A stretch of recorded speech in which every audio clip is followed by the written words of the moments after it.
نحمده ونصلي على رسوله الكريم أما بعد فأعوذ بالله من الشيطان الرجيم بسم الله الرحمن الرحيم رب اشرح لي صدري ويسر لي أمري واحلل عقدة من لساني يفقه قولي واجعل لي وزيرا من أهلي رب هب لي حكما وألحقني بالصالحين واجعل لي لسان صدق في الآخرين واجعلني من ورثة جنة النعيم اللهم فقهنا في الدين اللهم ألهمني رشدي وأعذني من شر نفسي اللهم إني أسألك علما نافعا وعملا متقبلا ورزقا طيبا اللهم إني أعوذ بك من علم لا ينفع ومن قلب لا يخشع ومن نفس لا تشبع ومن دعوة لا يستجاب لها آمين يا رب العالمين سبحانك لا علم لنا إلا ما علمتنا إنك أنت العليم الحكيم۔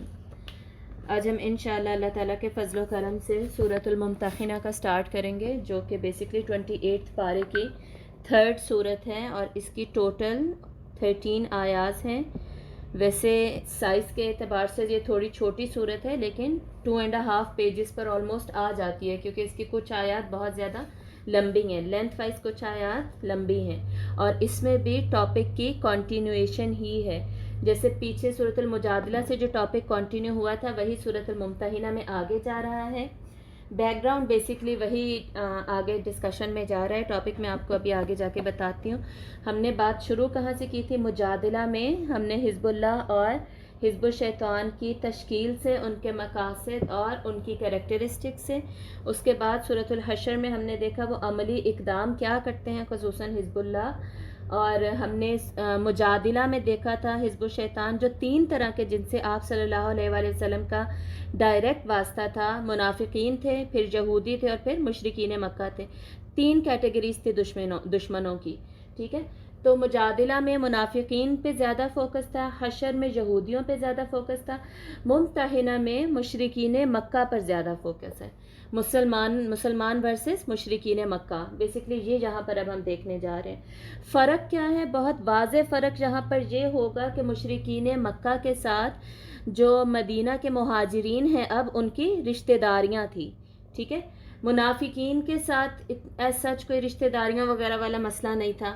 یہود کے ساتھ کیا تھا؟ دوستیاں تھیں۔ اسی لیے پہلی دونوں صورتوں جو تھیں ان میں ہم نے کیا پڑھا تھا؟ یا ایھا الذین آمنوا لا تتولوا قوما غضب اللہ علیہم، ان کے ساتھ دوستی نہ لگاؤ جن پر اللہ نے غضب کیا ہوا ہے، ٹھیک ہے؟ دوستی کی زیادہ بات ہو رہی تھی۔ اب یہاں پر بھی دوستی، ولایت، ان تعلقات، اس سب کی بات ہوگی، لیکن نظر میں رکھا کیا جائے گا؟ نظر میں رکھا جائے گا کہ ان کے ساتھ رشتہ داری بھی تو ہے۔ تو جب رشتہ داری بھی ہے، صلہ رحمی بھی نبھانی ہے، تو اس کے ساتھ ساتھ پھر جو ولایت ہے، دوستی ہے یا تعلقات ہیں، اس کو لمٹ میں کیسے رکھا جائے، اس کو باؤنڈری میں کیسے رکھا جائے۔ تو ایک تو اس میں مشرکین مکہ کے میں جو مرد شامل ہیں، مردوں کی زیادہ بات ہوگی۔ نمبر 2، عورتوں کی الگ سے اس صورت میں بات ہوتی ہے، ٹھیک ہے؟ بیت النساء ہے ایک، اس کی بات ہوگی، عورتوں سے جو بیعت لی جاتی تھی۔ اس کے علاوہ بیسکلی مشرکین عورتیں ہی جو کہ یا تو مومن ہو کے مدینہ آ جاتی تھی یا کسی اور وجہ سے تو نہیں آ رہی مدینہ، یہ چیک کرنے کے لیے پوری ایک آیت ہے، ٹھیک ہے؟ تو مشرکین مرد، پھر مشرکین عورتوں کا الگ سے ٹاپک ہے اس صورت کے اندر۔ 13 ہی آیتیں اس کی، اور جو ہم نے پڑھی تھی نا، یہ سورۃ المجادلہ کی جو ہم نے آخری آیت پڑھی تھی، لا تجد قوما یؤمنون باللہ والیوم الآخر یوادون من حاد اللہ ورسولہ، وہ جو آیت تھی نا، اس میں اس کی کنٹینویشن لگتی ہے بالکل یہ صورت، ٹھیک ہے؟ اس آخری آیت میں اللہ تعالیٰ نے کیا کہا تھا کہ جو مسلمان ہیں نا، مومنین ہیں، آپ ان کو ایسا نہیں پائیں گے کہ وہ اپنے رشتہ داروں سے، اپنے آبا سے، اخوان سے، عشیرتہم، اپنے خاندان والوں سے امپریس ہو جائیں، ان کی باتوں میں آ جائیں، ان کی باتوں میں آ کر جو اسلام کے اوپر احکامات کو پریکٹس کرنا تھا وہ کرنا چھوڑ دیں۔ یعنی اللہ کے اوپر پریفر کیا کرنے لگ جائیں کہ دوسرے جو انہیں پریکٹس کرنے سے روک رہے ہیں نا، اس کو پریفر کرنے لگ جائیں۔ یہ آج کل بھی ہم کرتے ہیں کہ ہمیں کوئی بھی اسلام سے ہٹانے کی کوشش کرتا ہے کہ نہیں تم یہ کام نہ کیا کرو، خیر ہے، کچھ نہیں ہوتا، اللہ تعالیٰ اتنا بھی نہیں پکڑنے والے، اللہ تعالیٰ معاف کر دیں گے، خیر ہے تم نہ کرو۔ تو ہم عموماً ان کی باتوں میں آ جاتے ہیں اور پریکٹس کرنا چھوڑ دیتے ہیں، جو کہ ہم پریکٹس کر رہے ہوتے ہیں، یا ایون کوئی ہمیں پریکٹس کرنا شروع ہی نہیں کرنے دیتا کہ بھئی تم یہ کام کرو ہی نہ۔ تو وہ اللہ کے جو اللہ نے جو باؤنڈری دی تھی، لمٹ دی تھی، اللہ کے احکامات تھے، اس کے اگینسٹ جا رہے ہوتے. ٹھیک ہے، ایسے لوگ، تو ایسے لوگوں کی بات نہیں سننی، اللہ کی باؤنڈریز لمٹس کا خیال رکھنا ہے. یہی بات مجادلہ کا لاسٹ آیت میں تھی جہاں حزب اللہ کا ٹائٹل بھی دیا گیا تھا، وہیں سے یہ صورت کنٹینیو ہوتی ہے. تو پھر ان کے ساتھ معاملات کیسے کیے جائیں گے، کیا کیے جائیں گے، یہ بتایا گیا ہے. پھر اس کے ساتھ ساتھ اگزامپل دی گئی ہے ہمیں مزید سمجھنے کے لیے حضرت ابراہیم علیہ السلام کی. ٹھیک ہے، پورے قرآن مجید میں 2 رسول ایسے ہیں جن کا اسوہ حسنہ ہمیں فالو کرنے کا حکم دیا گیا ہے، باقاعدہ حکم دیا گیا ہے کہ ان کا اسوہ یعنی انہیں ایز اے رول ماڈل تم فالو کرو. ایک رسول اللہ صلی اللہ علیہ وآلہ وسلم کے لیے کہا گیا ہے قد کان لکم فیہ اسوۃ حسنہ سورۃ الاحزاب میں، اور دوسرا حضرت ابراہیم علیہ السلام کے لیے اسی صورت میں کہا گیا ہے، اس لیے یہ صورت امپورٹنٹ بھی ہے. قد کان لکم فیہ اسوۃ حسنہ حضرت ابراہیم علیہ السلام کے لیے کہا گیا ہے. ٹھیک ہے، تو حضرت ابراہیم علیہ السلام کی کون سی خوبی اس صورت میں ہائی لائٹ کی گئی ہے؟ یہی خوبی کہ ان پر جب یہی ٹیسٹ آیا کہ اپنے کافر رشتہ داروں کے ساتھ کیسے بیہیو کرنا تھا، تو انہوں نے کیا کیا. ٹھیک ہے، یہی اگزامپل دے کر ان کا اسوہ ہمیں فالو کرنے کا حکم دیا گیا ہے. تو اس صورت کا نام کیا ہے؟ الممتحنہ. اس کو 2 طریقے سے پڑھا جاتا ہے، ممتحنہ بھی پڑھا جاتا ہے، ممتحنہ بھی پڑھا جاتا ہے. ٹھیک ہے، اور اس کے اندر بیسکلی یہ جو ورڈ ہے نا، اس کا فعل آئے گا. امتحانہ جو اس کا فعل بنتا ہے نا، وہ آئے گا. مجادلہ میں بھی ایسے ہی تھا، تجادلو کا اس کا فعل اس کے اندر آیا تھا. ٹھیک ہے، مصدر پہ نام ہے صورت کا لیکن فعل اس کے اندر آیا تھا. مجادلہ کا کیا مطلب ہے؟ جھگڑا، لڑائی جھگڑا، بحث اور بحث مباحثہ بیسکلی. حشر جو ہے، حشر ہوتا ہے گیدرنگ، اکٹھا کرنا. تو حشر کا تو ورڈ ہی دوسری آیت میں سورۃ الحشر میں موجود تھا. ممتحنہ کا کیا ہے؟ امتحانہ اس کا جو ورب ہے وہ ہمیں آگے جا کے مل جائے گا، آلموسٹ 10th آیا میں یا آن ورڈس اس طرح ہمیں مل جائے گا. ممتحنہ اور تہانہ دونوں سپیلنگ آپ کو ملیں گے. دونوں کا بیسکلی مطلب کیا ہوتا ہے؟ ممتحنہ کا مطلب ہوتا ہے امتحان لینے والی. مطلب اس کا یہ ہوگا کہ یہ جو صورت ہے نا، یہ بیسکلی ہمارا امتحان لے رہی ہے کہ اب ہم اپنے رشتہ داروں وغیرہ کے ساتھ کیا کرتے ہیں جو ایسے ہیں جو کہ ہمیں پریکٹس نہیں کرنے دیتے. یہاں تو باقاعدہ کفار کی بات ہے نا، اس میں ہم ایڈ کریں گے ہر وہ شخص جو کہ نان پریکٹسنگ ہے اور ہمیں بھی اسلام پر چلنے سے روک رہا ہے. بیسکلی براڈلی اسپیکنگ ان کی بات ہے. میں نے شروع میں بتا دیا تھا ہر آیت کا قرآن مجید میں اسپیسیفک میننگ ہے اور جرنل میننگ ہے. جرنل میننگ تاکہ ہم اپنے اوپر اپلائی کر سکیں. بار بار اللہ تعالیٰ قرآن مجید میں کیا کہتے ہیں؟ ان ہوا الا ذکر للعالمین، نہیں ہے یہ ذکر مگر تمام جہانوں کے لیے. یہ نصیحت سارے جہانوں کے لیے ہے، تو سارے جہانوں پہ تو اپلائی کرنا ہے. تو پھر اس کو اسپیسیفک کانٹیکسٹ میں سے، جس اسپیسیفک کانٹیکسٹ میں یہ آیات نازل ہوئیں اس میں سے لیسن پھر تبھی لے سکیں گے نا جب اس کا جرنل میننگ ہم اپنے اوپر اپلائی کریں گے. ٹھیک ہے، تو کوئی بھی اگر اس رول کے اگینسٹ آپ کو بتاتا ہے نا، اور بہت سارے لوگ میں نے آج کل دیکھے جو کہہ دیتے ہیں کہ یہ پرٹیکولر، یعنی کچھ آیات تو ہیں جو اس زمانے پہ اپلائی کرتی ہیں جو کہ ہو سکتا ہے یہاں نہ کرتی ہوں. اب بہت ہی کم ہے، ریئر ایسی آیات ہیں جو کہ بعد میں منسوخ ہو گئیں، کینسل ہو گئیں. ٹھیک ہے، لیکن میکسیمم آیات تو اپلائی کرتی ہیں. لوگوں کو میں نے دیکھا کہ بہت ساری جو آیات اب اپلائی بھی کر رہی ہوتی ہیں ان کے بھی کہہ دیتے کہ جی نہیں وہ تو اس زمانے میں فتنہ بہت زیادہ تھا. فار ایگزامپل پردے کی آیت، اس پہ بہت فیمس ہیں، کچھ اسکالرز وغیرہ بھی ہیں اور کچھ عام لوگوں کو تو یہ بات آپ عام ملے گی کہ جی یہ آیت اس وقت منافقین تھے نا، فتنہ بہت زیادہ تھا اس لیے اس وقت اپلائی کرتی تھی، ابھی کرنے کی ضرورت نہیں ہے، اب نہیں اپلائی کرتی. حالانکہ ابھی کیسے نہیں اپلائی کرتی جب بار بار اللہ تعالیٰ کہتے ہیں ان ہوا الا ذکر للعالمین، یہ تمام جہانوں کے لیے ذکر ہے. اسی سے ہر ایک نے نصیحت لینی ہے، اسی سے گائیڈ لائنز لینی ہے. ٹھیک ہے، اور اس بات کی جو میں نے بات کی نا، اس کی بہت ساری ایگزامپلس ہیں. بیسکلی ہم نے یہ رول یاد رکھنا ہے. ٹھیک ہے، اسپیسیفک میننگ کو جرنل میننگ میں کنورٹ کر کے ہم اپنے اوپر اپلائی کریں گے ہی، ورنہ گائیڈنس کہاں سے لینی ہے؟ ورنہ آپ پھر ڈھونڈ لیں کوئی اور سورس آف گائیڈنس. ایسے جو لوگ ہیں وہ کہیں اور سے پھر ڈھونڈ لیں گائیڈنس، ان کے لیے اللہ تعالیٰ کوئی اور احکامات اتاریں گے، کوئی اور وحی ان کے لیے اتاریں گے. تو ایسے لوگوں کو عقل کرنی چاہیے جو اس طرح کی باتیں کرتے ہیں، اور بہت زیادہ لوگ ایسی باتیں کرتے ہیں. جب ہم ان سرکلز میں رہتے ہیں نا تو پھر ہمیں پتہ چلتا ہے. ٹھیک ہے، اور یہ ممتحنہ کا مطلب بتایا میں نے، امتحان لینے والی. ممتحنہ کیا ہوتا ہے؟ وہ کہ جس کا امتحان لیا جائے. ٹھیک ہے، تو اس صورت میں امتحان لیا جا رہا ہے مومنین کا، مومن مرد مومن عورتوں کا. ان کا ٹیسٹ کیا ہے کہ اب وہ اپنے رشتہ داروں کے ساتھ کیسا بیہیو کرتے ہیں جو کہ کفار ہے. اب اللہ تعالیٰ کے احکامات جو آ رہے ہیں اس کے مطابق بیہیو کرتے ہیں یا نہیں کرتے. ٹھیک ہے، یہ صورت نازل کہاں ہوئی تھی؟ یہ مدینہ میں نازل ہوئی تھی. فتح مکہ سے بالکل پہلے 6 ہجری میں بھی 7 ہجری میں بھی 2 کے 13 ہی آیات ہیں، لیکن یہ جو آیات ہیں یہ بیسکلی ان کے بیک گراؤنڈ میں نا ہمیں 2 واقعات پتہ چلتے ہیں. تو اس کی وجہ نزول میں ہم 2 واقعات دیکھیں گے. شروع کی آیات کے لیے ایک واقعہ ہے، اور اس کے بعد جہاں سے عورتوں کا ذکر آئے گا وہاں پر ایک دوسرا واقعہ ہے. تو وہ دونوں واقعات ہیں بہت ہی اسمال، چھوٹے چھوٹے سے واقعات ہیں، وہ میں آپ کو بتاؤں گی. اور اس صورت کا سٹائل کیا ہے، اس میں بیسکلی اقدامی اندازی ہے، اقدامات بتائے جا رہے ہیں، ہدایات بتائے جا رہے ہیں. اور جیسے کہ میں نے بتا دیا کہ بہت ہی نازک معاملات کی ڈسکشن ہے. نازک معاملات کیوں ہیں؟ کیونکہ ان کے ساتھ رشتہ داری تھی، صلہ رحمی کا مسئلہ بھی تھا بیچ میں، لیکن اللہ کی مخالفت بھی وہ لوگ کہہ رہے تھے، تو ان کے ساتھ کیسے معاملہ کرنا ہے، یہ بیسکلی بات ہے. ٹاپک میں نے آپ کو شروع میں انٹروڈکشن ٹائپ دے دیا کہ مجادلہ میں جہاں بات ختم ہوئی تھی وہاں سے جہاں پہ اس صورت کا آغاز ہو رہا ہے. تو بیسکلی اس کا ٹاپک یہ ہوگا کہ حزب اللہ کے مزید استحکام کے لیے، مضبوطی کے لیے اب مشرکین مکہ سے کس طرح کے تعلقات رکھنے چاہیے. ٹھیک ہے، ان کے ساتھ ولایت یا دوستی کس لیول کی ہوگی، کس لیول کے بعد اس کو اللہ تعالیٰ نے منع کر دیا. ٹھیک ہے، یہ ہم انشاءاللہ دیکھیں گے. تو چلیں آغاز کرتے ہیں. انشاءاللہ یہ صورت ہماری ویسے جلدی مکمل ہو جائے گی، کیونکہ ایک تو اس کی لینتھ زیادہ نہیں ہے، دوسری اس میں احکامات بہت زیادہ نہیں ہیں. ٹھیک ہے، چلیں آغاز کرتے ہیں. اعوذ باللہ من الشیطان الرجیم، بسم اللہ الرحمن الرحیم. پہلی ہی آیت سے واقعہ سٹارٹ ہو جاتا ہے، تو اس وجہ سے واقعہ میں پہلے آپ کو بتا دوں. ایک صحابی تھے حضرت حاطب بن ابی بلتع، ٹھیک ہے، اور یہ بدری صحابی تھے. مہاجرین سے ان کا تعلق تھا. مکہ سے یہ ہجرت کر کے مدینہ آئے تھے، لیکن قریشی نہیں تھے. یہ امپورٹنٹ پوائنٹ ہے یہاں پر. ان کا سارا خاندان جو ہے نا وہ مکہ میں ہی بستا تھا، لیکن وہ قریش سے ریلیٹڈ نہیں تھا. تو قریش نے اگر ظلم کرنا ہوتا تھا نا، تو ان کا ٹارگٹ بیسکلی کون ہوتا تھا؟ جو نان قریشی قومیں ہیں. ٹھیک ہے، تو ان کو نا پیچھے اپنے اہل و عیال کی بہت زیادہ فکر ہوتی تھی کہ میرا خاندان پیچھے ہے، ان کی حفاظت کرنے والا ان کا ولی کوئی بھی نہیں ہے، ان کے پاس کوئی پروٹیکشن، کوئی ایسا ویزا نہیں ہے، پتہ نہیں ان کا کیا بنے گا.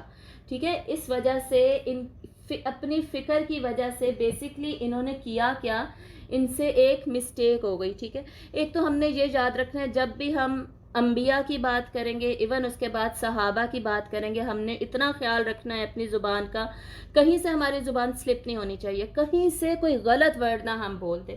چاہے ویسے ہی میں اگزامپل کے لیے بتا رہی ہوں، چاہے کسی کا کوئی بہت بڑی غلطی ہو، کوئی بہت بڑا گناہ ہو، کوئی گناہ کبیرہ ہو، ہم اس کو مسٹیک کہہ کے نہ غلطی کہہ کے آگے چلے جائیں گے. آگے اللہ کا اور ان کا معاملہ، اللہ تعالیٰ جیسے جو کرنا چاہیں جیسے چاہیں، اللہ تعالیٰ نے اس کو ڈیل کر بھی لیا اور اللہ تعالیٰ ڈیل کر بھی رہے ہیں. اور یہاں پر تو خیر ان کی معافی ہو جاتی ہے اور ان کے لیے کوئی کفارہ بھی نہیں ہے، تو ان کا تو اتنا کوئی مسئلہ نہیں ہے. ٹھیک ہے، لیکن جب بھی ہم صحابہ کی بات کریں گے، ایون انبیاء کی، تو ہم اپنی زبان کا بہت زیادہ خیال رکھیں گے. ازواج مطہرات کی بات کریں گے، آگے سورۃ الطلاق اور سورۃ التحریم آئی، ان میں ایسے واقعات ہیں جو کہ ہمیں ازواج مطہرات کے بارے میں سنانے ہی ہیں. لیکن یہ سب باتیں کرتے ہوئے ہم نے خیال کیا رکھنا ہے اپنی زبان کا. آج کل ادب اور احترام جو ہے نا وہ تقریباً نکل چکا ہے. ہم اپنے والدین سے بھی فرینکنس، جسے ہم کہتے ہیں فرینکنس کے چکر میں ادب کو سائیڈ پہ کر دیتے ہیں، اتنی فرینکلی بات کہہ رہے ہوتے ہیں. تو یہ کام ہم نے نہیں کرنا. ٹھیک ہے، اس میں ہم نے ادب اور احترام کا ہم نے خیال رکھنا ہے، سارے بڑوں کا، خصوصاً یہ جو ہمارے اسلاف کی بات ہو رہی ہے. تو حضرت حاطب جو تھے، ان کو بہت زیادہ فکر تھی کہ میرا خاندان پیچھے ہے اور وہ قریشی بھی نہیں، ان کے ساتھ تو بڑا برا سلوک ہونے والا ہے. کس وقت برا سلوک ہونے والا ہے؟ فتح مکہ کے موقع پر. کیوں؟ کیونکہ مکہ پر حملہ نہیں کہنا چاہیے، مکہ کو فتح کرنے کی تیاریاں آپ صلی اللہ علیہ وآلہ وسلم نے اللہ تعالیٰ کے حکم سے سٹارٹ کر دی تھی. 7 ہجری کے اینڈ کی بالکل بات ہے، 8 ہجری میں مکہ فتح ہوا تھا. ٹھیک ہے، اور بغیر جنگ کے فتح ہوا تھا. آپ صلی اللہ، مکہ حرم ہے نا، حرم میں جنگ کرنا جائز نہیں ہے. تو آپ صلی اللہ علیہ وسلم کی پوری کوشش تھی کہ مکہ اس طریقے سے فتح ہو جائے کہ ہمیں جنگ نہ کرنی پڑی، اور ہوا بھی ایسے ہی تھا. لیکن اللہ تعالیٰ نے اجازت بھی دی تھی چند گھڑیوں کی. آپ صلی اللہ علیہ وسلم کی حدیث ہے کہ اللہ نے اجازت دی ہے مجھے چند گھڑیوں کے لیے مکہ میں جنگ کرنے کے لیے کہ تاکہ فتح مکہ ہو جائے، لیکن اس کی خیر نوبت نہیں آئی تھی. تھوڑی سی چپکلش البتہ ہوئی تھی، یعنی کچھ پارٹیز کے درمیان تھوڑی سی لڑائی ہوئی تھی. جب ہم فتح مکہ پہ جائیں گے سیرت میں تو میں آپ کو بتاؤں گی، ویسے جنگ نہیں ہوئی. ٹھیک ہے، وہ حرم تھا، حرم کے تقدس کا خیال رکھا گیا اور سب نے ویسے ہی ہتھیار ڈال دیے تھے. تو اس کی پلاننگ چل رہی تھی. حضرت حاطب کو اپنے اہل و عیال کی فکر تھی، تو حضرت حاطب نے کیا کیا، ایک خط لکھا قریش کے سرداروں کے لیے کہ اس طرح آپ صلی اللہ علیہ وسلم پلاننگ کر رہے ہیں حملہ کرنے کی، اور تو تم لوگ تیار ہو جاؤ. ٹھیک ہے، اپنی تیاری تم لوگ پکڑ لو. انہوں نے ایسا کیا کیوں؟ انہوں نے ایسا اس لیے کیا کہ جب میں یہ احسان کروں گا قریش کے سرداروں کے اوپر، تو وہ اس احسان کو مانتے ہوئے میرے اہل و عیال کو کچھ نقصان نہیں پہنچائیں گے، ان کا خیال رکھیں گے، ان کی پروٹیکشن ہو جائے گی الٹیمیٹلی. ٹھیک ہے، تو اس چکر میں انہوں نے یہ خط لکھا. وہاں پر ایک عورت موجود تھی جس نے مدینہ سے مکہ ان دنوں میں جانا تھا کسی قافلے کے ساتھ، اس کو دے دیا کہ تم اسے چھپا کر لے جاؤ.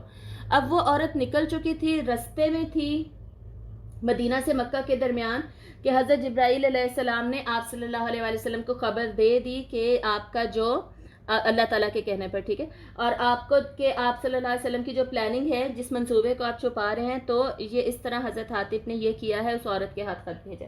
بیسکلی ہوا کیا، اس کو کہتے کیا ہیں، بغاوت کرنا. ٹھیک ہے، کسی بھی لیڈر جو ہے آپ کا، اس کے اگینسٹ آپ نہیں جا سکتے. ٹھیک ہے، یہ ایک طرح سے سازش میں آ جائے گا، خلاف جانے میں آ جائے گا. ٹھیک ہے، مخالفت کرنے میں آ جائے گا، اور مخالفت بھی کس کی، اللہ اور اس کے رسول کی. تو یہ کوئی چھوٹا کام اصل میں تھا نہیں، یہ بہت بڑا کام تھا. ٹھیک ہے، لیکن ان سے اپنے اہل و عیال کی محبت میں یہ غلطی ہو گئی. تو خیر ان کو آپ صلی اللہ علیہ وسلم نے فوراً حضرت علی اور 2 اور صحابہ کو بھیجا کہ فوراً جاؤ، وہاں پر فلاں عورت موجود ہے اس قافلے میں، اس کی تلاشی لو اور اس کے پاس خط ہوگا وہ لے کر آؤ. تو حضرت علی اور باقی دونوں صحابی وہاں پر گئے رضی اللہ تعالیٰ عنہم. اس عورت سے کہا کہ تمہارے پاس جو ہے ہمیں دے دو. اس نے انکار کر دیا، میرے پاس تو کچھ نہیں ہے. تو حضرت علی نے کہا کہ ہمیں تو سچی خبر دی ہے اللہ کے رسول نے، وہ ہیں ہی سچے، تو تم بتاؤ، نہیں تو ہم خود تلاشی لیں گے. تو الٹیمیٹلی اس نے اپنے بالوں کی چٹیاں میں سے وہ خط نکالا اور حضرت علی کو دے دیا. اور حضرت علی، حضرت زبیر اور حضرت مقداد رضی اللہ تعالیٰ عنہم، یہ تینوں تھے، یہ لے کر واپس آپ صلی اللہ علیہ وسلم کے پاس آ گئے. اور تب تک آپ صلی اللہ علیہ وسلم نے حضرت حاطب کو کچھ بھی نہیں کہا تھا. کیوں کچھ نہیں کہا تھا؟ کیونکہ فزیکلی پروف ایویڈنس ہونا ضروری ہے. ہم آج کل کیا کرتے ہیں کہ کسی کے خلاف کچھ ایویڈنس پتہ چلے نہ چلے، پکڑ کے بیزتی شروع کر دیتے ہیں. ٹھیک ہے، سالڈ ایویڈنس. حالانکہ آپ صلی اللہ علیہ وسلم کی خبر آپ کو پتا تھا کہ سچی ہے، حضرت جبرائیل تھے بتانے والے، وحی کے ذریعے بتایا جا رہا تھا، 100% سچی یقین تھا. لیکن پھر بھی جب ایویڈنس ہاتھ میں آیا تب حضرت حاطب کو بلایا گیا اور ان سے پوچھا گیا کہ آپ نے ایسا کیوں کیا ہے. تو حضرت حاطب نے بتایا کہ یا رسول اللہ صلی اللہ علیہ وآلہ وسلم، آپ جانتے ہیں کہ میرا ایمان بالکل پکا ہے، میں پکا مسلمان ہوں، میں منافق نہیں ہوں، لیکن مجھے اپنے اہل خانہ کی فکر تھی، اس وجہ سے میں نے یہ قدم اٹھایا کہ میرے اس احسان کو مانتے ہوئے میرے خاندان کو قریش والے پروٹیکٹ کر لیں گے، ان کے سردار. تو آپ صلی اللہ علیہ وسلم نے اس پر خاموشی اختیار کی. اور حضرت عمر رضی اللہ تعالیٰ عنہ وہاں موجود تھے. انہوں نے کہا کہ یا رسول اللہ، مجھے اجازت دیں کہ میں اس کی گردن اڑا دوں، اس نے مسلمانوں سے خیانت کی ہے، اس نے اللہ اور اس کے رسول سے خیانت کی ہے. اور یقیناً ایسا ہی ہوا تھا. تو آپ صلی اللہ علیہ وسلم نے فرمایا کہ نہیں، حاطب سے غلطی ضرور ہوئی ہے، لیکن یہ بدری صحابی ہیں، انہوں نے غزوہ بدر میں حصہ لیا تھا. جب ہم پڑھیں گے نا غزوہ بدر تو ہمیں پتہ چلے گا کہ آخر بدر والوں کی اہمیت اتنی زیادہ کیوں ہے. قرآن میں یہ جب ہم صحابہ کی جو رینکنگ ہے نا، رینکنگ یہ ہم نہیں کرتے، ٹھیک ہے، رینکنگ یہ حضرت عمر رضی اللہ تعالیٰ عنہ نے کی تھی.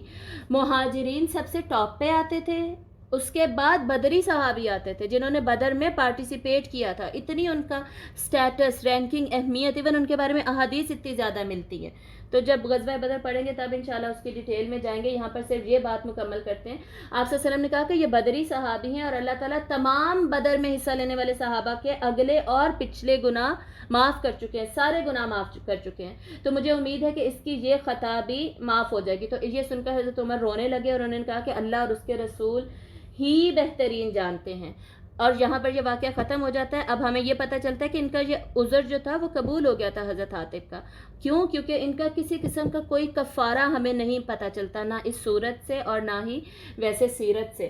تو اللہ تعالیٰ نے بیسکلی ان کی خطا کو درگزر کیا، معاف کیا. حالانکہ ہمیں پتہ چل گیا کہ خطا بہت بڑے لیول کی تھی، کوئی چھوٹی تھی نہیں. لیکن ان کے بدری، ان کے سٹیٹس کی وجہ سے، اور ڈیفینیٹلی اللہ کو اور اللہ کے رسول کو بھی پتہ تھا کہ ان کے دل میں اصلی ایمان ہی ہے، بس فکر کی وجہ سے انہوں نے ایسا کیا. لیکن اب اللہ تعالیٰ نے کیا کرنا ہے، لمٹ سیٹ کر دینی ہے کہ نہیں بھائی ایسا کر نہیں سکتے. اصل میں اپنی لمٹس میں رہنا ہے رشتہ داروں کے ساتھ بھی. اب وہ کیا ہیں؟ اب ہم سورت کا آغاز کرنے جا رہے ہیں. اب جو دوسرا واقعہ وہ انشاءاللہ جب وہاں عورتوں کی والی آیت پہ آئیں گے تب میں آپ کو سناؤں گی.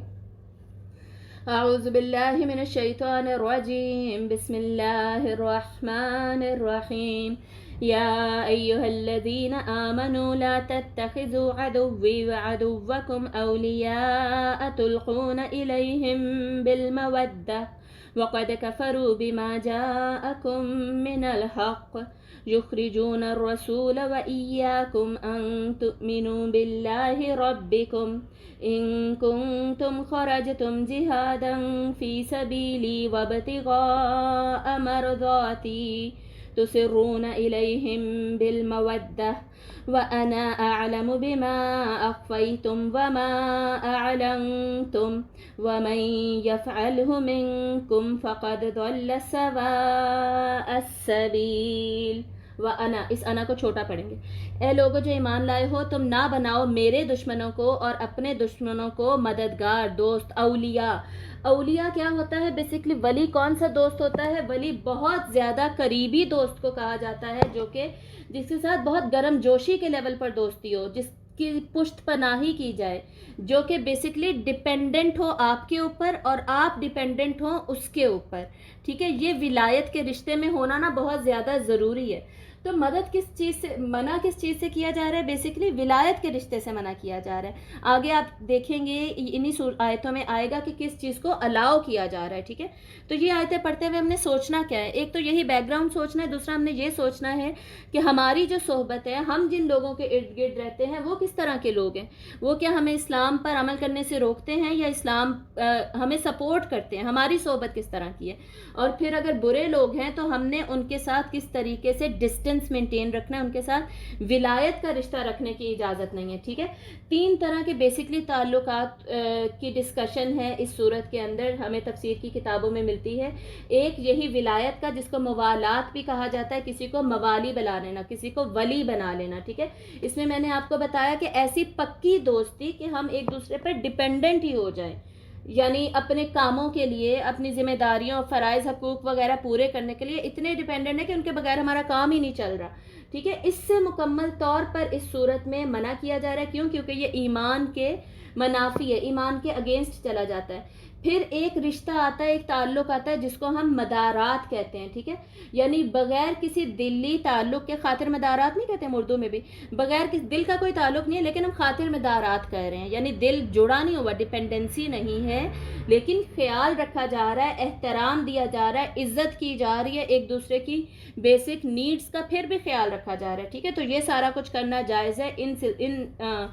اس سلسلے میں بھی ایسے رشتہ دار جو کہ بیسکلی اگینسٹ ہیں ہمارے کسی ایکشن کے، ہمارے اسلام پہ کام کرنے کے، یا اور بہت کچھ جو ہم نے ڈسکس کر لیا، جن کا بیہیویئر اسلام کے بیسکلی اگینسٹ ہے، اللہ کے اگینسٹ ہے، ان کے ساتھ ان کی خاطر مدارات کی اجازت ہے، صلہ رحمی ان کے ساتھ اس لیول کی رکھی جائے گی. پھر ایک ہوتا ہے مواسات. مواسات بیسکلی کہتے ہیں باہمی ہمدردی کو، حاجت روائی کو، دکھ درد میں کام آنا، نیکی کرنا، احسان کرنا، انصاف کرنا. ٹھیک ہے، اس سب کی اجازت ہے. کیسے پتہ چلتا ہے اجازت ہے؟ اسی صورت میں آیتیں آنے والی ہیں، اس سے ہمیں پتہ چل جائے گا. تو مواسات اور مدارات اس کی اجازت ہے، موالات کی، ولایت کی اجازت نہیں ہے. اور یہ جو مدارات اور مواسات کی بھی جو ہمدردی اور یہ نیڈز وغیرہ پوری کرنے کی بھی اس صورت میں اجازت ہے جبکہ وہ پرٹیکولر انسان اسلامو فوبک نہیں ہے، جو کہ ٹرم آج کل ہم یوز کرتے ہیں. بیسکلی پہلے زمانے میں کیا کہا جاتا تھا؟ جو غیر حربی ہو، غیر محرک ہو. حرب جنگ کو کہتے ہیں، بیسکلی جو آپ کے اگینسٹ پلاننگ نہیں کر رہا آپ کو نقصان پہنچانے کا، آپ کے اگینسٹ جنگ کرنے کا. غیر محرک ہے یعنی ایسی حرکتیں نہیں کر رہا کہ آپ کو نقصان پہنچے یا آپ کے دین کو نقصان پہنچے، تو ان کے ساتھ اتنا بھی تعلق رکھا جائے گا. ٹھیک ہے، جو ایسا کر رہے ہیں، جو اسلامو فوبک ہیں، جو کہ بہت ہی زیادہ اور اللہ اور رسول کے اگینسٹ ہیں، ان کے ساتھ تو اس کو بھی بہت زیادہ لمیٹڈ کر دیا جائے گا. ٹھیک ہے، تو یہ 3 طرح کے تعلقات آپ اپنے ذہن میں رکھنے ہیں. اب اس کا ترجمہ ہم پڑھتے جائیں گے.